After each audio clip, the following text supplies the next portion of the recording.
My name is Chinesa Onyeje, a DMP student from Brandman University. The reason for my innovative scholarly project intervention is to address the issues regarding inappropriate antibiotic use, which is linked directly to bacterial resistance pathogens. According to CDC 2014, the problem of antibiotic resistance is enormous, to the point that about 2 million people in the USA alone develop antibiotic resistance infections each year, and the death toll as a result is up to 23,000 annually. The financial costs of antibiotic resistance are also staggering to the patient, the society, and the healthcare system. According to CDC 2013, antimicrobial resistance was estimated at $55 billion per year. On the total, $20 billion in direct healthcare costs, with additional societal costs for loss of productivity at $35 billion a year. When innovation is successfully implemented, it creates value for stakeholders, and in the healthcare industry, it improves health outcome. So, who are the stakeholders for my project? The stakeholders are the chief medical officer, who is a doctoral prepared nurse practitioner and who also is the owner of the family practice where the CSP project will be implemented. Her role will be that of a facilitator and a collaborator, partnering with Brandman University and this writer in the project application at her clinic, as well as allow use of clinic resources in terms of provider time and access approval to other stakeholders in the organization. The Chief of Operation Officer and nursing staff will also play a collaborative role in the successful implementation of the project. The front desk staffs are other stakeholders that will provide ancillary help and facilitate crowd control. The patient, as a stakeholder, will provide the writer the opportunity to test their base knowledge of antibiotic use, antibiotic resistance, and healthcare beliefs with regards to antibiotics. Other stakeholders included are the DMP prepared nurse practitioner with family and psychiatric specialty, the medical doctor, and information technology individuals who contributed intellectually and constructively in building the innovative app for the project. Stakeholder educational needs for each group will be addressed as well. Stakeholder educational needs that I identified through interviewing and observations are behavioral, cognitive, and emotional. I will start the process first by effectively communicating with the CMO, then engage the medical providers and nursing staff, including the CMO, in group meetings with clear explanation of the value of my innovative idea. Superbugs, the game app, is the innovative education app project. It uses Android or iPhone platform and will be introduced to all stakeholders. It is designed to educate patients, medical providers, and the public through solving real-time puzzles that teaches real-world problems of bacterial resistance and their roles in reducing the threat. The app has multi-levels with more education as reward for each step completed. The user learns that unnecessary use of antibiotics speeds up the process of bacterial resistance and will lead to a point in time when none of our antibiotics would work, even for a small cut. The user also learns, in simple layman's term, how bacterial resistance is spread by reproducing and passing on resistive genes to other bacteria they come into contact with, and the need for preventative measures such as hand washing, vaccination of more children against diseases like pneumonia, and promoting awareness that antibiotic cannot cure most colds, sore throat, or cough. Education on the need for judicious antibiotic antibiotics prescribing will be revisited, and providers could leverage the implementation phase of my project as evidence-based backup to practice antibiotics stewardship and follow guidelines without the fear of scoring bad ratings from the patients. All stakeholders would also be educated on the project incentives at the individual and organizational level, financially and otherwise, and cost to the organization, if any. The stakeholders will be educated on the statistics of the problem in relation to the millions of people suffering from antibiotic resistance, how many millions of antibiotics prescriptions dispensed from the community pharmacies annually, number of deaths as a result, and improve on their understanding that collectively we can make effective improvement to the problem of antibiotics resistance through application of my change project.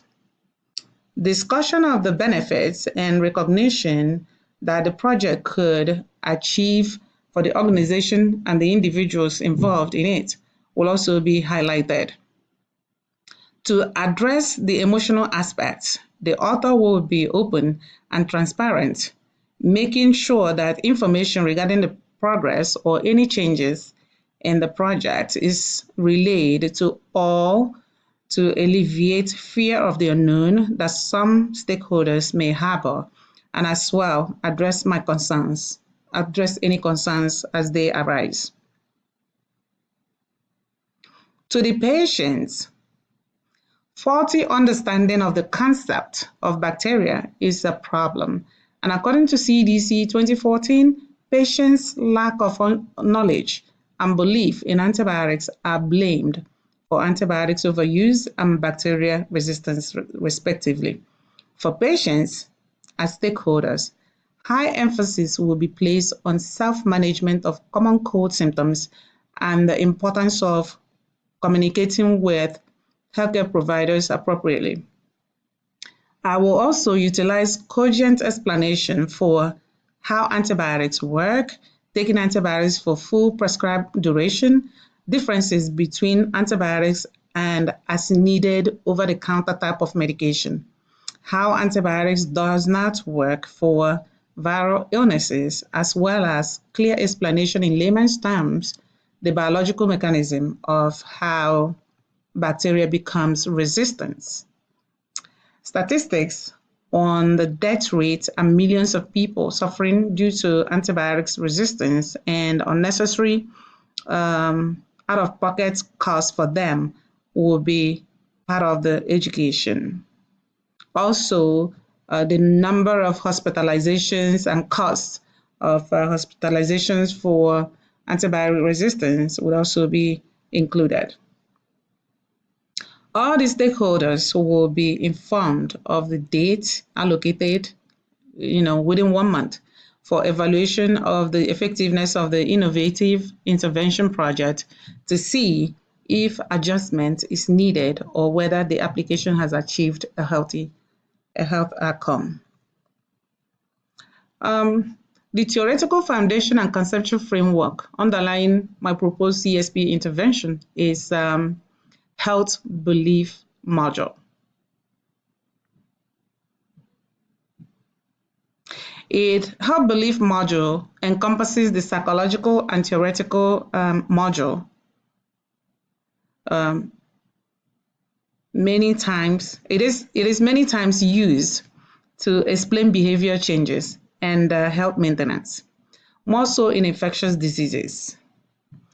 In health belief theory or conceptual framework, personal demographic and psychological characteristics dictate the way people perceive how serious and susceptible they are to contract a disease, including barriers they foresee and the benefits to treatment they could get. These principles contribute greatly to health type of behavior. And when we consider these health beliefs against bacteria resistance and the individual's perceived threat, we then have a better understanding of the health behavior that has persisted in relation to non-compliance to guidelines, non-compliance to antibiotic stewardship, and the continuous rise in bacteria-resistant pathogens. I have some outline for delivering the intervention. A qualitative design in the form of one-to-one education of the selected patients and pre- and post-visit survey will be used to determine antibiotic awareness, knowledge, attitudes, beliefs, and behavior. Providers will incorporate the innovative app information into a typical after-visit summary that is given to patients to promote patient awareness of the real dangers of antibiotic overuse, misuse, and its association to resistant bacteria. Providers will highlight and emphasize the need for the patient to access the app for more detailed information of reasons antibiotics cannot be prescribed at today's visit, for instance. Health belief conceptual framework, such as perceived susceptibility, the likelihood of being personally affected by antibiotic-resistant bacteria, perceived seriousness, which is the perception of the severity of the problem, perceived benefits, which is the perception of benefits to engaging in health behaviors to prevent antibiotic use, perceived barriers, which is perception of barriers to engaging in behavior regarding antibiotics, perceived self-efficacy, which is perception of self or family members' competence as it relates to antibiotic behavior, and signals to action, which is triggers that enables judicious use of antibiotics. These are outlines for the questionnaire that will be used for the project implementation. Thank you so much for listening. That is the end of my presentation.